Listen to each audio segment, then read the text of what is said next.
ప్రకటన 17వ అధ్యాయము 17వ వచనం.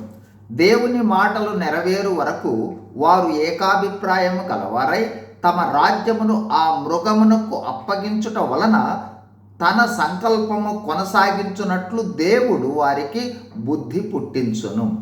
ప్రకటన 17వ అధ్యాయము మహాబబులోను అవినీతి మత వ్యవస్థ పతనాన్ని తెలియచేస్తుంది.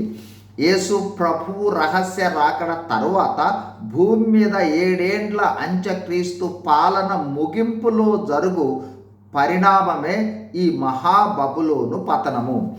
ప్రకటన 17:17 తెలియచేయునది అనగా మహాబబులోను పతనము మరియు అవినీతి మత వ్యవస్థ పతనము దేవుని ప్రణాళిక లేదా ఉద్దేశ్యము.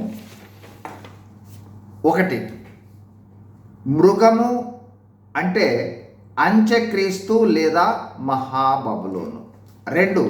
ఈ మృగమునకు 10 మంది రాజులు తామే తమ సొంత ఉద్దేశము ప్రకారమే మృగానికి సహాయ సహకారాలు అందిస్తున్నట్లున్నను నిజమేమిటంటే దేవుని మాటలు నెరవేరుటకు, దేవుని ప్రణాళిక నెరవేర్పుకు లేదా దేవుని సంకల్పము నెరవేరుట కోసం వారు మృగమునకు సహకరించటానికి బుద్ధి పుట్టించింది దేవుడే అని తెలియచేస్తూ ఉన్నది దూత యోహాను భక్తునికి. 3. అంత మాత్రమే కాదు, మృగానికి శక్తినిచ్చుట కోసం రాజులు సహకరించే ఒప్పందమునకు కూడా దేవుని ప్రవచన నెరవేర్పుగా మనము అర్థం చేసుకోవాల్సి ఉంటుంది. 4. చివరికి ముగింపులో ఈ దుష్ట పాలకులు అంటే క్రూర మృగము మరియు 10 మంది రాజులు తీర్పుకు గురై ఓడిపోవు దిశగా వెళ్ళి ముగింపులో చెడుపై మంచి విజయము సాధిస్తుంది.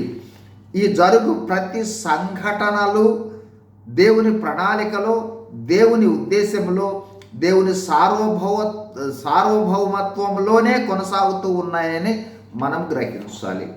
God bless you. Thank you.